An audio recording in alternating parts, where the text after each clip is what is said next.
All right, I'm going to set us a timer because I think we could probably go on and on and on. And we were a little taken back by the theme this week. We were really excited to come to Event Santa Cruz, but then we got told it was supposed to be about food, so we panicked a little bit, and then we decided, oh, well, we've got tons of stuff we can talk about. So we put together this little experiment that we are hoping to run with some volunteer members from the crowd. Oh, we got one. Okay, come on down. Anyone else? Two? I'm hoping there's 4 of you. Who else got nominated? Oh, come on down. Oh, good. Okay, we've got 4. All right, can you guys wait? Can you guys stay down here because we want to keep a little secret that we're going to share with the crowd, but not necessarily you. And hi, Laura. So again, I'm Rhiannon. Sorry, we didn't clarify who was who, and this is. I'm Patrice Keet. So she's the founder. I'm just a tagger on her. So Patrice, why don't you hop down, and we're going to start this experiment. So we're going to need the folks who are up here volunteering to go ahead and close their eyes. And we're going to start with the person on the end. What we're going to do is we're going to give you each a jelly bean, and we're going to be exploring the connection between sight and taste. Oh, I grabbed an extra bean in case we wanted to have but this is fine too. Taste and sight. So don't look at your bean. You'll ruin the whole experiment. All of us know that smell and taste are connected to each other, but most people don't know that sight and taste are also connected to each other. So let's go ahead and start here. Can you put your bean out? Oh, you don't have a bean. You're getting one right now. Perfect. Okay. Laura, can you put your bean in your mouth? Chew it up. And I'm going to hold up the color of the bean that she's eating behind her. And then we're going to let her take the mic and give us her best guess about what flavor she's eating. So I'm putting the mic in front of you. You can open your eyes now because your bean is in your mouth. That's true.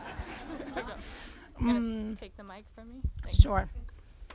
It's very fruity, but it's not just a single flavor. Like maybe a little sour too, maybe pear. All right, let's move on to the next person. So you guys all have different flavors of beans. All right, you're holding your bean color up. Lovely, I love it. Put it in your mouth, chew it up. And here's the mic. You can open your eyes because you no longer have a bean. I stake my life on this one. This is lime. Oh, so you got a good one. Okay, let's do the next person. Go ahead, pop your bean in. Yep. That's right. We don't want to be grabbing you. Let's see. Okay. Okay, you can open your eyes because again, your bean is in your mouth. So she's also. I think this is pear. No? Shoot. It's good.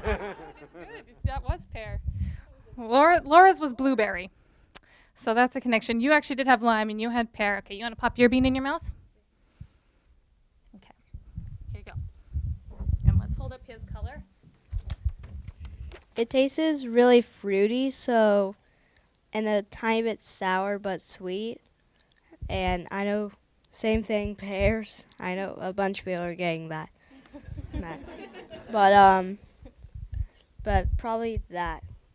Cool. Yours was actually watermelon. And that's actually, do you know the story of watermelon Jelly Bellies? It's got a dark green exterior and then a bright red interior. Do you think if you'd seen that, you would know that it was watermelon? Yes. Yeah. That's what I think too. Thank you guys. Give them a big round of applause for being a guinea pig. So what are we trying to show with this? Well, this isn't just some trick we're playing on these folks. There's been a long series of experiments that have been happening in the scientific community about the connection between sight and taste, and they've been tricking experts for a long time. And one of the most famous ways to trick experts is by dyeing some white wine red and then handing it to them and asking them what kind of wine it is. And they inevitably say it's a red wine, even though it's very much a white wine that's been dyed to look like a Cabernet. And so this kind of experiential learning is the type of thing that we are wanting to capture and put into an organization in Santa Cruz. And I'll let Patrice talk a little bit more about how the inspiration to do this struck her and why Santa Cruz is the place for that. Thank you. And that was such a lovely introduction, Jacob. Thank you. Jacob is a fabulous board member, and we have a lot of our team here. So raise your hand if you're on the Santa Cruz Children's Museum of Discovery team. Yay. Yay, yay, yay. I am a co-founder. I co-founded this venture with my niece Bonnie, who's in the audience. Raise your hand. And we were sitting around one day. I had thought of the idea of a children's museum about 4 years ago. At the time, I was a marriage family therapist, which I had been for 26 years at that point. And I saw the need for activities for families to do with their children. There are wonderful things to do already in town. Go to the beach, go to the boardwalk, go to existing museums. But there was nothing that was a sort of full-service, fun kind of place that would be cross-curricular, that would touch on a variety of different educational areas.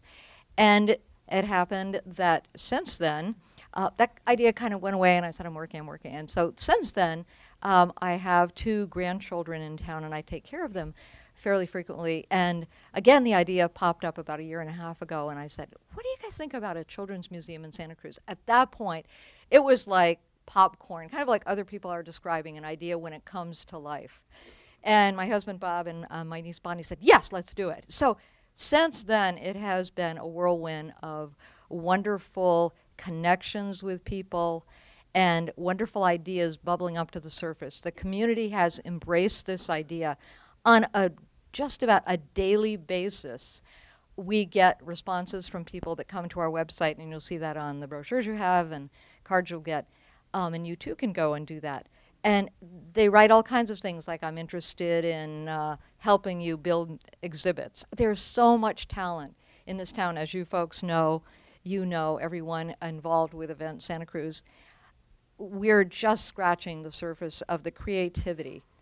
Our vision is to make a world-class children's museum that reflects the wonders of Santa Cruz County in the areas of agriculture and health. We have 6 different pods, which will be themed areas with, some will have iconic exhibits, big exhibits, and then other exhibits built around them. We're still in the planning stage. We don't have a location. I'll start with that. We don't have a location yet, so we're looking. But we have many, many ideas and many team players working on these things. We have an agricultural and health pod, a marine and harbor pod. We also have we're going to have a dedicated area for toddlers 2 and under, where it'll just be them. They can run and jump and play and do interesting things. We also have a science, technology, and innovation, because many of you know that is a phenomenal area. I've been going to the tech meetups. If you haven't been there, it's kind of mind-blowing how much creativity is in town and how many things have been created in town. We have Forest Redwood Pod, and is that all 6, I think? Yes. Recreation. Oh, how could I forget that? Recreation is such a vital part of Santa Cruz, from the ocean sports to the forest sports to everything the many things that have been invented here. So we're hoping and planning to showcase the wonders of Santa Cruz in a children's museum format. How many of you have been to a children's museum? Oh, great. This is fabulous, because you are going to be a very educated audience, and you're going to keep us honest and keep us at the high quality that we plan to have in the museum. We have great people like Rhiannon, who is an educator, who are informing our exhibits and our exhibit design process. And we're connected with the Berkeley Innovation Project, UCSC Engineering Department, UCSC Center for Informal Learning. We've joined all of the organizations from the Chamber of Commerce, which has been very supportive and wonderful, all the way to the National Association of Children's Museums, of which we are members and big participants in that. So do you want to talk more about some of our educational ideas, or whatever? Well, I think it's almost time to wrap up, but I think you hit on a lot of the stuff that we're really working hard to make become a reality. I think one of the things that we might point out before we close this down is, if you've been to a children's museum, a lot of them really try to cover a wide swath of content. They try to hit on everything a kid might need to learn. And sort of the vision and inspiration for this museum is very different. It's meant to be about Santa Cruz. It's meant to talk about how Santa Cruz is an inspirational place, not just because it's beautiful, there's a lot of money or tourism, but because there's innovation and spirit and opportunity for being inspired amongst just the natural area that we live in and the people who've chosen to make this their home. And so that's really the starting place for this museum. And we really do feel like there is a place in the ecology of learning opportunities in Santa Cruz for a place like this. And that's really cool. Our timer says we're done. Do you want to close it up? I will. Thank you, Rhiannon. Thank you for this wonderful opportunity to be here amongst all of you. We invite you to join our team. It is so much fun on a day-to-day basis. It has its challenges, as many of you who have done startups have, but it's a really fun ride, and we welcome your talent, your ideas, your criticisms, whatever you have out there to put into this wonderful mix of the Santa Cruz Children's Museum of Discovery. And you can go on our website and do that. Thank you. Yes, thank you. sccmod.org, or just use Google. And also we did make up some individual jelly bean cups for you to take home and play the jelly bean game with your kids if you want to. It's a great way to see who has the best taste buds in your family. So thanks, everyone.